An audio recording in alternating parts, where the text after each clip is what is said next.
Bonjour,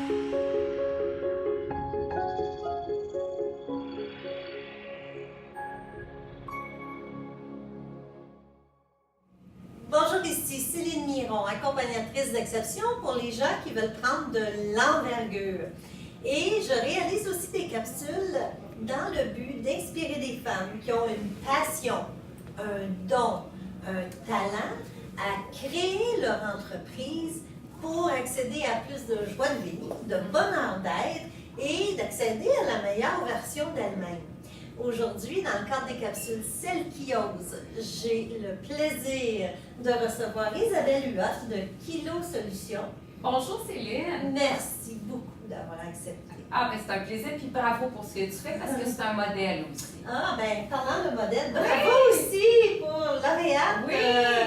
de... Nouvelle entrepreneur. Oui. Année 2015, le prix du Réseau des femmes d'affaires du Québec. Puis comme je dis à mon équipe, on travaille tellement fort quand tu pars une entreprise de rien, d'un concept, d'une idée, tout bâtir. Donc, ce prix-là vient dire, ah, on travaille dans la bonne direction, c'est le fun, on avance, puis on travaille pour atteindre notre vision puis notre mission. Alors, c'est la tape dans le dos. la petite tape dans le dos là, qui fait qu'on continue, malgré les difficultés. Ah oui! Isabelle, justement, Oui.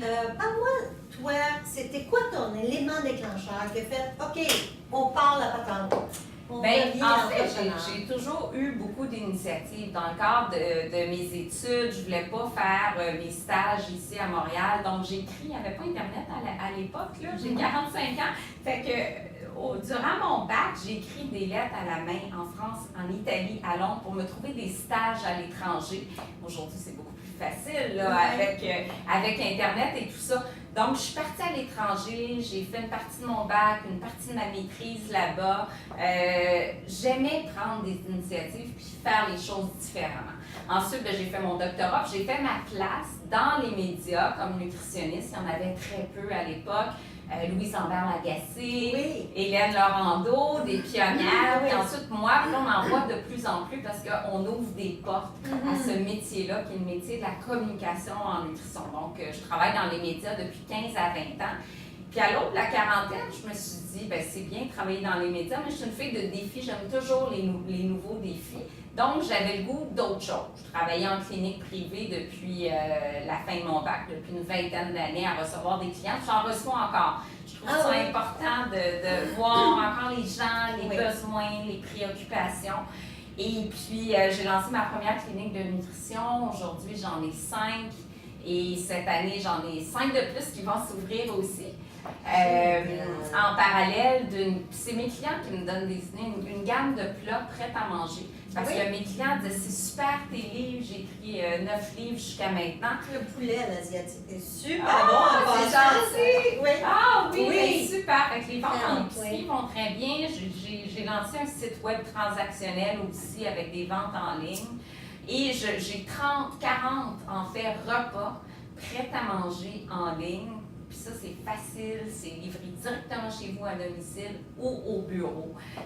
Puis c'est parti de la base de mes clients qui me disaient, ben j'ai pas le temps de cuisiner. Ben j'ai OK, je vais faire mes recettes de mes livres pour vous, dans un plat prêt à manger, livré directement à votre porte, donc en toute simplicité. Et puis, tous les autres produits que j'ai lancés, c'est des demandes de mes clients, en fait. Je m'inspire de mes clients. C'est pour ça que c'est important de faire encore de la consultation. OK. Fait que ça, c'était l'élément déclencheur. C'était vraiment les idées des clients, puis que tu as foncé, tu es allé vers ça. Oui, puis l'approche de la quarantaine en disant, ben à 40 ans, quand tu travailles à la télévision, c'est un milieu qui est difficile pour les femmes, on ne se le cache pas, on n'a pas de fonds de retraite, on signe à la semaine, on n'a aucune garantie qu'on revient la semaine suivante. Je suis chanceuse, je suis encore là, j'ai encore beaucoup de tribunes, mais on ne sait jamais quand ça sera la fin parce qu'en vieillissant, c'est plus difficile. Donc, je me suis dit, ben moi, c'est quoi ma retraite si je ne suis plus à la télé, je n'ai plus de chronique à la radio, c'est quoi? Ben, j'ai dit, il faut que je parte une entreprise. Et c'est parti là-dessus, en fait, sur l'idée qu'à 40 ans, j'avais le goût, en fait, à 39 ans, j'ai parti ma première clinique. Et puis maintenant, je suis dans des gros projets de développement, puis ça me stimule, ça me donne, je travaille trop, mais ça me donne énormément d'énergie d'avoir de nouvelles idées puis de voir que c'est possible de les réaliser. Oui. Et dans ce parcours-là, est-ce que toi, tu es habité par des peurs, des doutes, des résistances, des inquiétudes? Ouais. C'est quoi, comment tu gères ça, toi? C'est quoi ton truc? Mais oui, c'est très difficile. Je vais dire que je fais beaucoup d'insomnie parce que quand tu as ta propre business, c'est 24 heures sur 24. Hein. Souvent, c'est des journées de 14-15 heures, mais la nuit, tu te réveilles puis tu continues. Puis soit tu as des préoccupations ou des idées, mais c'est constamment toi. Oui. C'est en vacances, tu y penses tout le temps aussi. D'avoir la rentabilité à tout prix, parce qu'il y a des années que c'est vraiment plus difficile, surtout dans l'alimentaire, les marges, on le sait, sont très, très petites. Puis une seule erreur peut faire en sorte qu'au lieu d'avoir 5 de rentabilité, tu en as un, tu n'en as pas du tout. Fait que c'est le gros stress d'avoir une entreprise en agroalimentaire. C'est vraiment la rentabilité, puis de dire, ben regarde, je travaille fort, puis je peux pas me verser de salaire encore. Là. Fait que c'est beaucoup ça, le stress, les investissements requis, l'argent à mettre, puis te dire, bon, ben là, je fais une campagne télé, il faut que j'investisse des milliers de dollars, puis tu sais pas si ça va marcher. Là, parce qu'il y a beaucoup d'actions publicitaires que j'ai faites qui n'ont pas marché du tout. Fait que c'est des 5 000, des 10 000, des 20 000 que tu injectes en publicité, puis finalement, tu n'as pas de nouveaux clients. Ça, c'est stressant. Fait que c'est des chances que tu prends dans le fond. Tu testes des nouvelles techniques de marketing dans différentes tribunes, puis des fois, ça porte fruit. Des fois, ça porte pas fruit. Fait qu'il faut que tu saches gérer ça, puis que tu lâches prise aussi. Oui. Tantôt, Caroline Cody nous disait que ça prend une certaine résilience et qu'on peut faire essai-erreur. Ça vient avec. C'est drôle parce que oui, ça vient avec, puis essai-erreur, j'en ai fait beaucoup parce que moi j'ai un bagage de scientifique, j'ai un doctorat en nutrition, j'ai développé une expertise en communication, quoique j'ai aucune formation là-dedans, mais en 15 ans, j'ai développé cette expertise-là, mais j'ai aucun talent en gestion, aucune formation en gestion. Puis quand tu pars une entreprise, tu fais tout dans la compagnie, fait qu'il y a beaucoup de tâches. Des chapeaux. Tous les chapeaux, beaucoup de tâches en gestion.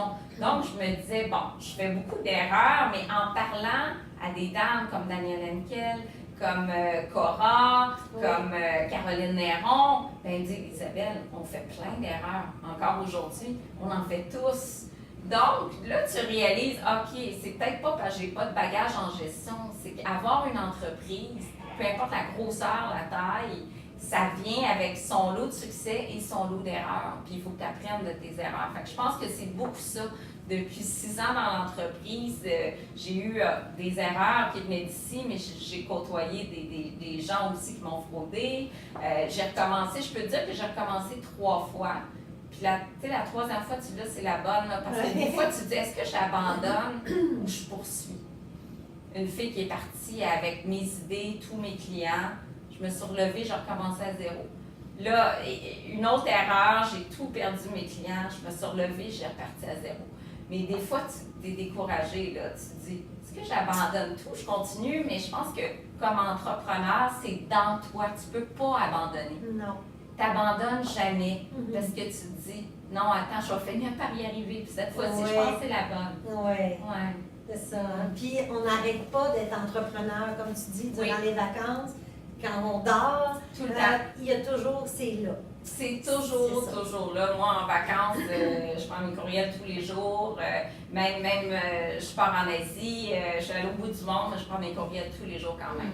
Puis ça me rassure. On me dit, mais tu décroches pas, je comprends. Mais en même temps, de savoir que chaque chose est réglée chaque jour, ça m'aide quand même à mieux dormir. Oui, c'est ça. Ouais. Dis-moi, Isabelle, c'est quoi la place que l'intuition prend dans cette belle aventure-là? Pour ma part, beaucoup. Beaucoup d'intuition. Dans tout ce que j'ai fait au cours des 20 dernières années, c'est beaucoup de l'intuition. Tant dans mes études à l'étranger que dans des décisions d'entreprise que je prends. Là, moi, j'ai fait partie du parcours Innovation PME de la Ville de Montréal, qui est un beau parcours qui t'encadre et qui permet de structurer un petit peu ta pensée, puis de trouver tes leviers de croissance, puis d'établir tes priorités.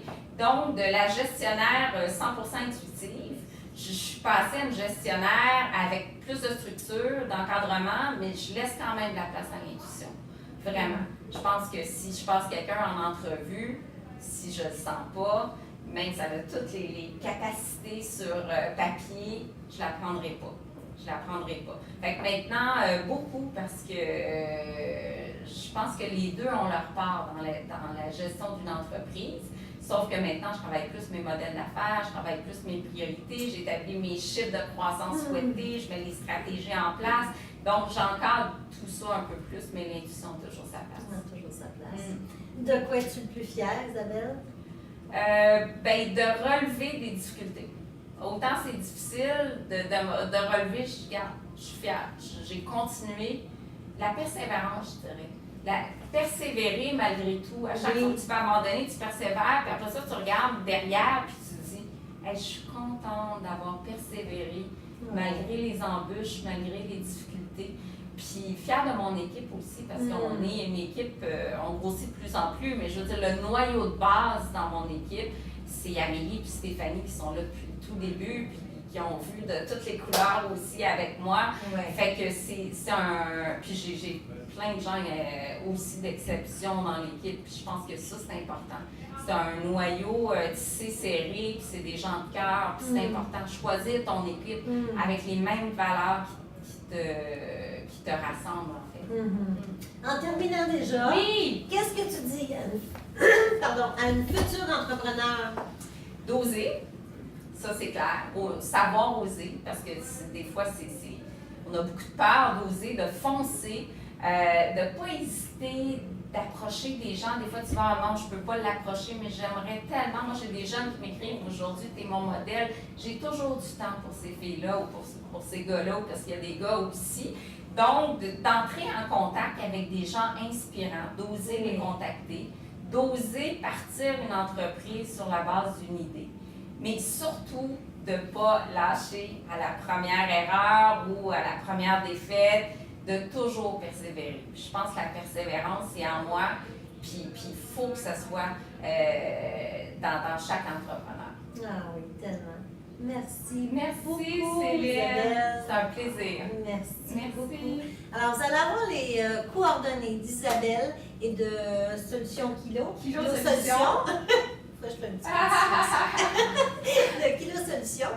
Je vous souhaite d'oser, écouter cette voix-là qui vous parle, puis oser avec de la persévérance et de la résilience aussi. On y arrive. Merci, à la prochaine.